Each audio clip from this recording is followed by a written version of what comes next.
ठरलं तर मग या मालिकेच्या पुढील काही येणाऱ्या भागांचे अपडेट जाणून घेऊया आपल्या आजच्या या व्हिडिओमध्ये. चला तर मग प्रेक्षकांनो, वेळ वाया न घालवता सुरुवात करूया आपल्या आजच्या ह्या व्हिडिओला. तर आता आपण इथे पाहतो की कशा पद्धतीने आता प्रिया वेषांतर करून जाणार नागोबाला भेटायला, आणि आता घरी आल्यावरती इन्स्पेक्टर सावंतांना बघून प्रियाची चांगलीच बोलती बंद होणार. आता नेमके इन्स्पेक्टर सावंत घरी का आले, काय घडतं हे सगळं जाणून घ्या आपल्या या व्हिडिओमध्ये. तर आता आपण इथे पाहतोय की सध्या विमल ही भाजी आणायला मार्केटमध्ये निघालेली असते. ती कल्पनाला म्हणत असते, वहिनी घरातला सगळाच भाजीपाला जवळपास संपत आलाय, तर भाजीपाला घेऊन यायला हवं. मग मी काय म्हणते, मी जाते आणि भाजीपाला घेऊनच घरी येते, म्हणजे कसं उगाचच्या उगाच टेन्शन नको ना. त्याबरोबर लगेच सायली म्हणते, विमलताई अहो तुम्ही कशाला जाताय, मीच जाते ना भाजीपाला घेऊन यायला. तसंही खूप दिवस झाले माझं मार्केटमध्ये जाणं झालंच नाही आहे, सतत आपली कामात असते. त्याबरोबर कल्पना लगेच म्हणते, ठीक आहे सायली, तुला जर भाजीपाला आणायला जायचं असेल तर जा तू. त्याबरोबर आता प्रियाला तर नागोबाला भेटायला जायचं असतं, आणि प्रिया आता हे बोलणं ऐकते यांचं भाजीपाला आणायला जाण्याचं.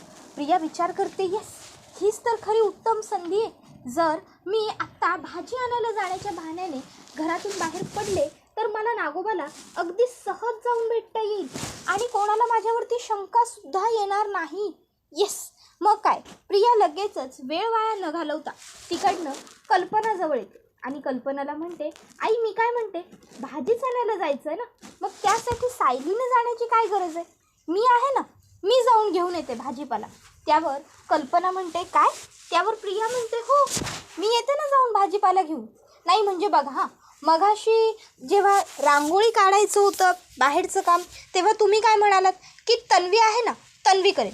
मग आता खरं तर भाजीपाला आणणं हे सुद्धा घराबाहेरच जाऊन करायचं काम आहे ना, मग ते तरी कशाला सायलीला करायला लावताय, ते सुद्धा मीच करते, मी येते पटकन भाजीपाला सगळं घेऊन येते हां. आणि मग आता प्रिया घरातनं बाहेर पडते, पण ती विचार करते की नाही मी नागोबाला भेटायला अशी आहे तशी नाही जाऊ शकत, कारण आता मला पोलीस स्टेशनमधले पोलीससुद्धा ओळखतात. जर त्यांनी मला ओळखलं तर अर्जुन नंतर नागोबाला किंवा महिपतला भेटायला गेल्यावर पोलीस हे अर्जुनला सांगू शकतात, त्यामुळे मला काहीतरी शक्कल लढवावी लागेल. तर दुसऱ्या बाजूला आता सायली ही म्हणत असते, आई अहो तुम्ही प्रियाला भाजी आणायला पाठवलेत खरं, पण तुम्हाला वाटतंय का की आपल्याला भाजी व्यवस्थित मिळेल म्हणून. त्यावर लगेचच आता कल्पना म्हणते, जाऊ देत ग सायली, कशाला उगाच आपण तिला नको म्हणायचं, आपण तिला नको म्हणणार, मग तुम्ही मला नको का म्हणताय, तुमचा माझ्यावर विश्वास नाही आहे का, तुम्ही मुद्दामच असं करता, हे सगळं तिचं ऐकत बसायचं एवढं कुणी सांगितलंय.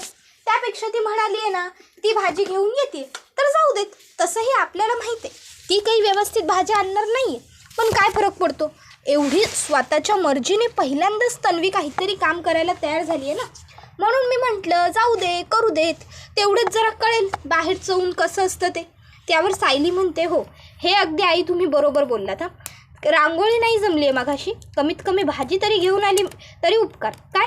त्याबरोबर लगेचच आता विमल म्हणते, मी एक काम करते, कडधान्य भिजायला घालून ठेवते, नाही म्हणजे नंतर तन्वीताईंनी भाजी काहीही आणली तरीही आपल्याला संध्याकाळी जेवायला भाजी काय बनवायची याचा ताण उरणार नाही. त्याबरोबर लगेचच आता कल्पना हसते. त्यावर लगेच आता विमल म्हणते, नाही म्हणजे सायली बहिणींनीच भाजी आणायची वगैरे सवय आहे ना या घरात, आणि आज अचानक तन्वीताई गेल्यात म्हणून मी फक्त म्हणते. त्याबरोबर लगेचच कल्पना म्हणते, हो अगदी बरोबर बोलतेस तू विमल, एक काम कर, तू ना मसूर भिजत घाल. त्याबरोबर विमल लगेचच होकार देते. त्यानंतर मग कल्पना ही सायलीला म्हणते, सायली आता तन्वी गेली आहे ना भाजीपाला आणायला, मग तू एक काम कर, तोपर्यंत तू तुझ्या रूममध्ये जा आणि जरा आराम कर. तसंही खूप दिवस तुझी नुसती दगदग काम गडबड एवढंच सुरू आहे, जरा आराम कर, तुलाही जरा बरं वाटेल. त्यावर सायली म्हणते, आई हो आराम कशाला, जर ती ह्या घरची सून धाकटी आहे आणि ती बाजारात भाजीपाला खरेदी करायला गेली आहे तर मी थोरली आहे, मी तोपर्यंत जरा घरातली झाडझटक करून घेते. खूप दिवस झाले माझा घरात हातच लागलेला नाही आहे, जरा माझा हात लावते घरात, झाडझटक करूनच घेते, आज घरी आहे तर हातासरचं काम होऊन जाईल. प्रिया आता नागोबाला भेटायला जाण्यासाठी काय करू असा विचार करते. मग तिला एक उत्तम कल्पना दिसते, आणि ती म्हणजे एक बाई रस्त्यावरून बुरखा घालून चाललेली असते. प्रिया विचार करते, येस, नागोबाला भेटायला जायला मी सुद्धा बुरखा घालू शकते की. बुरखा घातल्यावर मला कोणीच नाही ओळखू शकणार आणि बुरखा मला कोणी काढायलाही नाही लावू शकत. मग प्रिया ठरवते, आता मी नागोबाला भेटायला जाणार आणि ते सुद्धा मी बुरखा घालून जाणार. मग काय, प्रिया लगेच मार्केटमधून एक बुरखा खरेदी करते आणि बुरखा स्वतःच्या अंगात घालते साडीवरतीच. आणि आता ती तिकडनं नागोबाला भेटायला पोलीस स्टेशनला येते. पोलीस स्टेशनमध्ये येऊन मला नागराज किल्लेदार साहेबांना भेटायचं आहे असं ती सांगते. त्याबरोबर हवालदार तिला विचारतात, मॅडम तुमचं नाव सांगा आणि तुम्हाला त्यांना का भेटायचं आहे ते सांगा. त्यावर प्रिया म्हणते की माझ्या नवऱ्याकडनं त्यांनी पैसे उसनवार घेतले होते, त्याबद्दल थोडं विचारायचं आहे. त्याबरोबर लगेचच आता हवालदार तिला परवानगी देतो आणि तिला तिचं नाव विचारतो. त्यावर ती सांगते जॅस्मिन शेख. त्यावर तो म्हणतो, बरं जाऊन भेटा तुम्ही आता. मग आता प्रिया तिथं भेटायला आल्यावर नागराज तर प्रियाला ओळखतच नाही. तो विचारतो, कोण तू आणि मी कधी घेतले होते तुझ्या नवऱ्याकडनं पैसे उसन? मी नव्हते घेतले कुणाकडनं पैसे बिसे. त्याबरोबर प्रिया म्हणते, ओ नागराज काका, मी आहे तुमची लाडकी पुतणी तन्वी म्हणजे बबली. त्याबरोबर नागोबा म्हणतो, तू इथे काय करतेस? त्यावर प्रिया म्हणते, काय करते म्हणजे? अहो तुम्ही माझ्याबद्दल जर इथे तोंड उघडलं किंवा माझ्याबद्दल काही खरं सांगितलं तर, म्हणून तुम्ही काही बोललात तर नाही ना, याची खातर जमा करून घ्यायला मी आली आहे नागराज काका. एक गोष्ट लक्षात ठेवा, तुमच्यामध्ये आणि महिपतमध्ये जे काही असेल, तुमचा जो काही वाद असेल, जो काही भांडण असेल, तो सगळा तुमच्यापर्यंत ठेवायचा. नागराज काका एक गोष्ट लक्षात घ्या, माझ्यापर्यंत काहीही येता कामा नये. मी तन्वी म्हणून ह्या घरात राहते आणि मला तसंच तन्वी म्हणूनच इथे कायमस्वरूपी राहायचं आहे. त्यामुळे माझ्याबद्दलचं गुपित तुम्ही कधीच कोणालाच सांगणार नाही आहात, समजलं ना?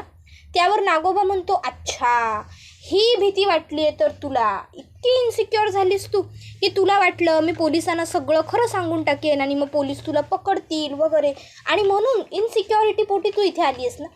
पण एक गोष्ट लक्षात ठेव, नागराजने कधी काय बोलायचं, कोणासमोर बोलायचं हे नागराजला व्यवस्थित कळतं.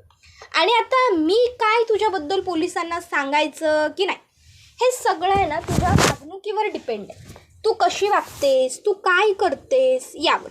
आता जर तू माझ्या फेवरमध्ये राहिलीस तर अर्थात मी माझं तोंड नाही उघडणार, पण जर तू माझ्या फेवरमध्ये नसशील तर मग मला माझं तोंड उघडण्याबद्दल विचार करावा लागेल. त्याबरोबर प्रिया म्हणते, हे बघा तुम्ही. त्यावर नागराज म्हणतो, माझं बोलणं पूर्ण झालेलंच नाही आहे. तन्वी म्हणजे बबली उर्फ प्रिया मधुकर, माझं बोलणं आधी एकदा पूर्णपणे शांत ऐकून घे. महिपत माझ्या फेवरमध्ये राहिला होता. महिपतचं नाव मी कधीच जगासमोर आणलं नव्हतं, माझ्यावर उलटा फिरला आणि बघितलंस ना काय घडलं ते त्याच्याबरोबर. तशी लगेचच प्रिया म्हणते, पण तो महिपत होता आणि मी प्रिया आहे, प्रिया. लक्षात ठेवायचा, विसरायचं नाही तुम्ही ही गोष्ट. आणि तुम्ही काय माझं गुपित सगळ्यांच्या समोर आणालो? तुमची कितीतरी गुपितं आहेत ना, ती अशी माझ्याजवळ आहेत. माझ्यासमोर बसूनच तुम्ही आणि त्या महिपतनी कितीतरी खलबत्त कुठली आहेत. त्यामुळे एक गोष्ट लक्षात ठेवा, तुम्ही माझं एक गुपित बाहेर आणालो की मी खरी तन्वी नाही आहे, पण त्यानंतर मग मात्र तुम्हाला घाबरावं असं माझ्याकडे काहीच कारण उरणार नाही.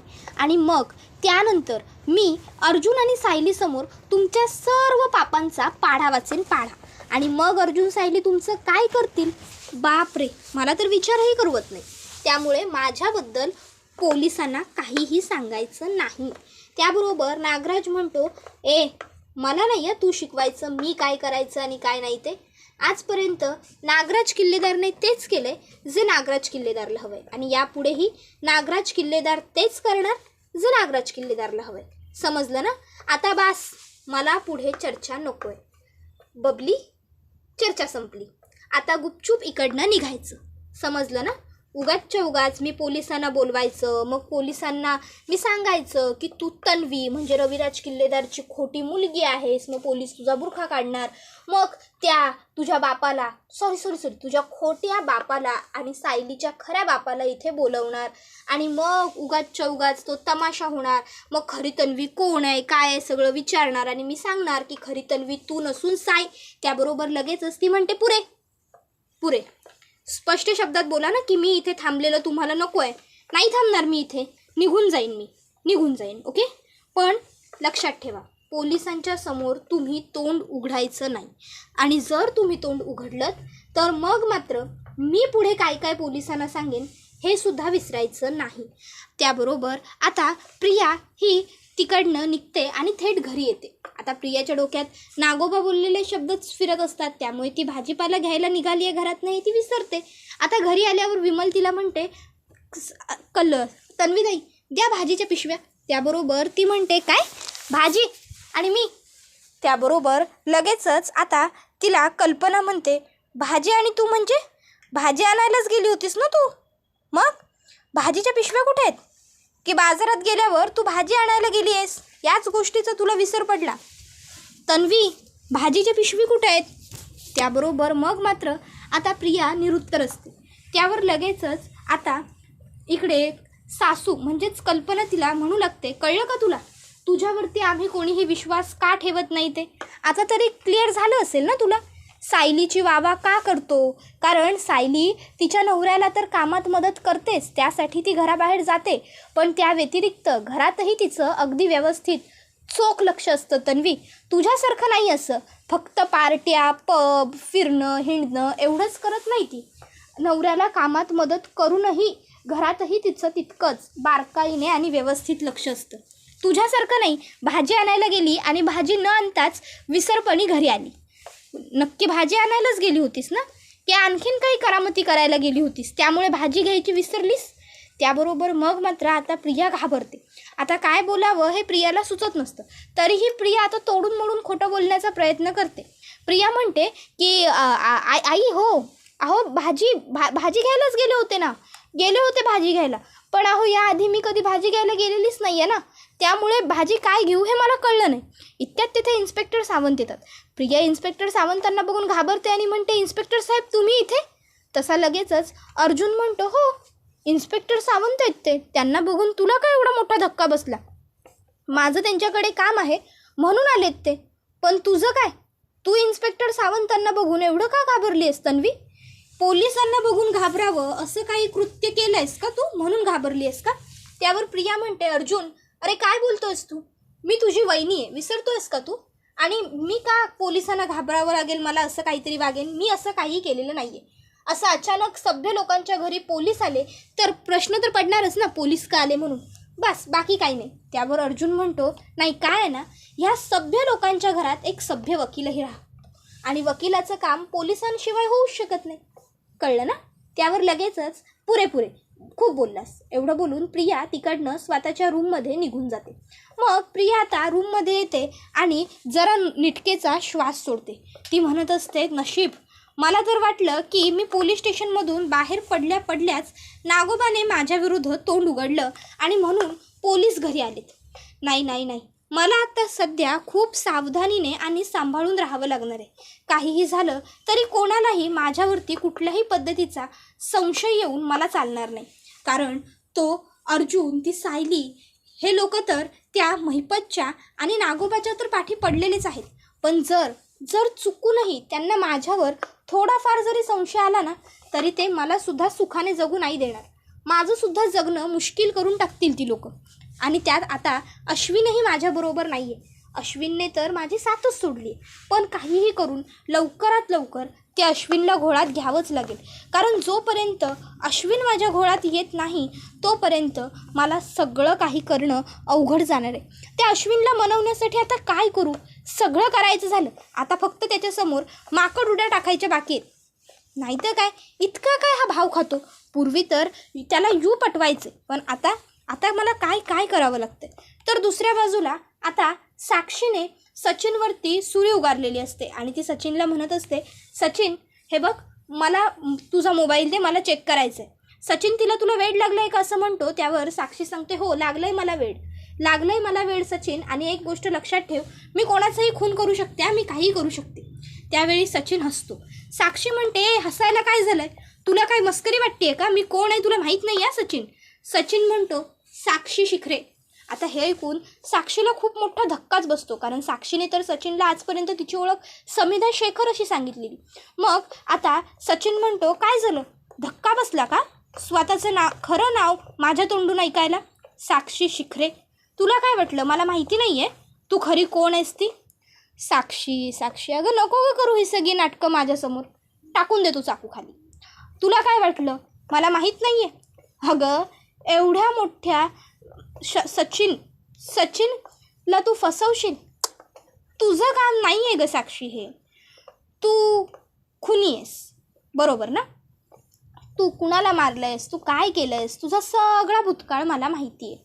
तू जगापासून तुझं नाव लपवशील, पण तुझ्या चेहऱ्याचं काय? तुझा चेहरा कसा लपेल गं साक्षी? तुझ्याबद्दल इंटरनेटवर सगळी माहिती अवेलेबल आहे. त्यामुळे आता नाटकं करणं बंद कर आणि माझ्यावर हे चाकू बिकू उगारायची, मला धमकी द्यायची, मला घाबरवायची जी काही ॲक्टिंग करतेस ना ती सुद्धा बंद कर. कारण मला अगदी व्यवस्थित माहिती आहे की तू स्वतःच खूप घाबरलेली आहेस. त्यामुळे तुला वाटत असेल की तू नाटकं करशील, मला घाबरवायची वगैरे आणि मी घाबरेन, तर तसं काहीही होणार नाही आहे. मी तुला घाबरणार नाही आहे, समजलं ना? कारण तुझ्या हातात तुझाच जीव नाही आहे, तर तू माझा जीव काय घेणार आहेस? तर दुसऱ्या बाजूला आता इकडे सायली आणि अर्जुनची मॅरिड ॲनिव्हर्सरी येणार असते. त्यासाठी घरातले सगळेच जण मिळून प्लॅनिंग करत असतात.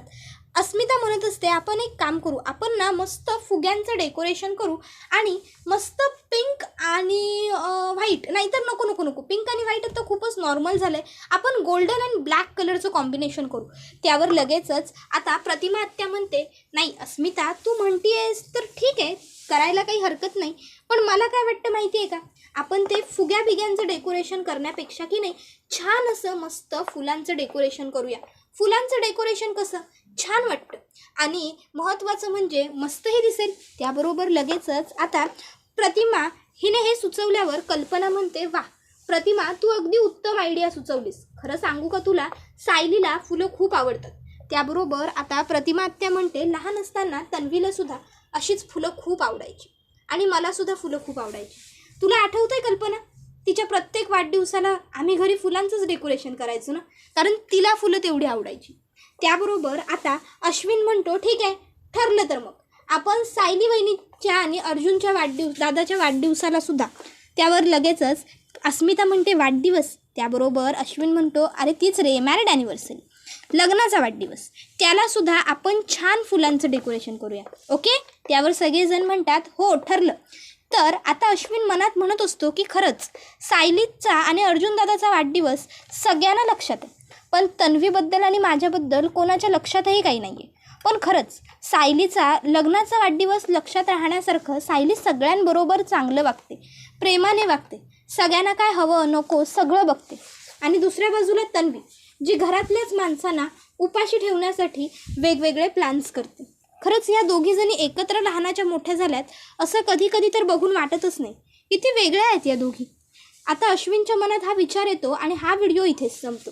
व्हिडिओ आवडला असेल तर व्हिडिओला लाईक करा, चॅनलवर नवीन असाल तर चॅनलला सबस्क्राईब करा आणि बेल आयकॉन आठवणीने प्रेस करा, जेणेकरून तुम्हाला पुढच्या प्रत्येक व्हिडिओचं नोटिफिकेशन मिळत जाईल आणि सर्व व्हिडिओंचा आनंद हा अगदी उत्तम पद्धतीने घेता येईल. चला तर मग प्रेक्षकांनो आजच्या पुरतं इथेच थांबूया. पुढचा व्हिडिओ येईपर्यंत ह्या व्हिडिओचा छान पद्धतीने आनंद घेत राहा. ठरलं तर मग ही मालिका तुम्हाला कशी वाटते हे आम्हाला कमेंट